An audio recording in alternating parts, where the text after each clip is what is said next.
Alright guys, let's talk about lesson 5, which is changes in equilibrium. Le Chatelier's principle states that if a system at equilibrium is subjected to a stress, the equilibrium will shift in the direction that relieves that stress. So if the stress is happening on the reactant side, then we're going to shift towards the products. If the stress or the change is happening on the product side, then we're going to shift towards the reactants.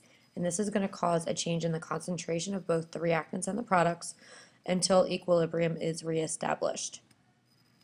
So Le Chatelier's principle basically means that you're going to restore balance. So if you add more to the left side reactants, then the lever will tip to the left. It'll tip down. And in order to restore that, the system responds by making more of what's on the side, making more products.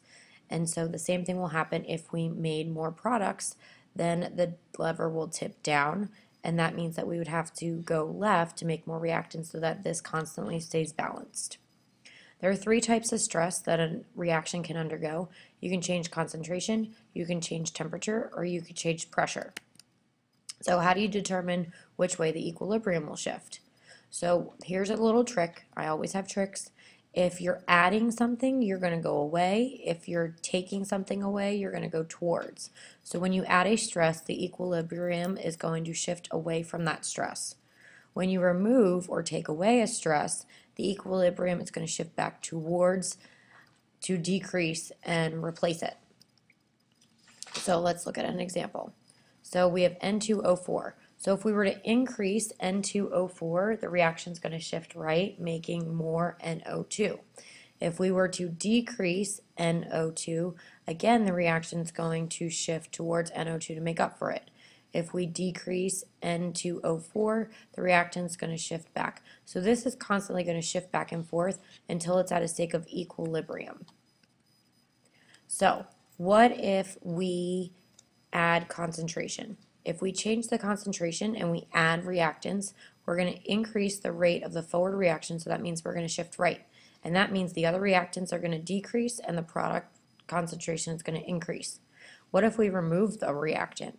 That means that we're going to increase the rate in the reverse reaction, so we're going to shift left. The reactants are going to increase in concentration and the products are going to decrease in concentration. What if we add a product? If we add a product, then what we're going to do is we're going to increase the rate of the reverse reaction.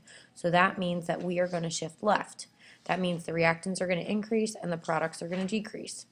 If we remove a product, that means we're going to increase the reaction in the reverse reaction. So that means that we are going to shift to the right, and that means that we are going to decrease the reactants and the product's concentration is going to increase.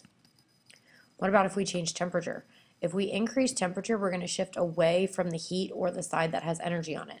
So for example, if the shift is towards the products, then we will increase, then the products will increase and the reactants would decrease. If we decrease temperature, and that means that we are going to shift towards heat energy side. So that means that if we are going to do that, we're going to shift towards the reactants, then the reactants will increase, and the products will decrease. What about pressure? This only applies for gases only. If we increase the pressure, we're going to shift away from the side that has more moles of gas. So for example, if the shift is towards the products will increase and the reactants will decrease. If we decrease the pressure, that means we're going to shift towards the side with fewer moles of gas. So for example, if the shift is towards the reactants, then the reactants will increase and the products will decrease. Catalysts actually have no effect on equilibrium because both the forward and the reverse reactions will be affected equally, meaning both the forward and the reverse reaction will speed up. So we've talked about this, and we've seen a little bit of this in a clip in class that when we talked about the Haber process. So Le Chatelier's principle explains the Haber process in changing and going and making everything balanced. So here initially at equilibrium, so if you add H2O, or H2, you're going to shift towards the right, and so the amount of NH3 is going to increase and the amount of N2 is going to decrease until we establish that equilibrium again. So here are some things that we could do. So if we increase N2, we're going to shift to the right to compensate that. We're shifting away from where the stress is. If we decrease H2, we're going to shift to the left because we're shifting towards where the stress is. If we increase NH3, we're going to shift to the left to go away from where our stress is. If we decrease NH3, then we're going to shift towards the right. If we increase the pressure, we're going to shift towards the products because we want to go where the less number of moles are. There are 4 moles of reactants on the left to 2 moles of reactants on the right, so that's why we're going to shift to the right.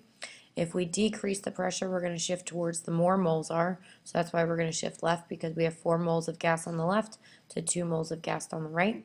If we increase the temperature, we're going to shift towards the left because that means our heat is going to increase.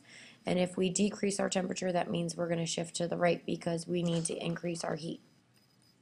So let's look at this practice problem. Pause the video and unpause when you're ready to go over the answers. Great, well, welcome back. So if the concentration of CO is increased, what direction will the equilibrium shift? If we increase CO, we're going to shift away from where the stress is, so that means we're going to shift to the right. So that means the concentration of CO2 is going to increase, and the concentration of O2 is going to decrease. Let's look at this practice problem. Pause the video and unpause when you're ready. Great, well, welcome back. What if we removed O2? If we removed O2, then we would shift to the left. That means the concentration of CO would increase and the concentration of CO2 would decrease. Now let's look at this, check your understanding. We're going to go over this first thing in class tomorrow.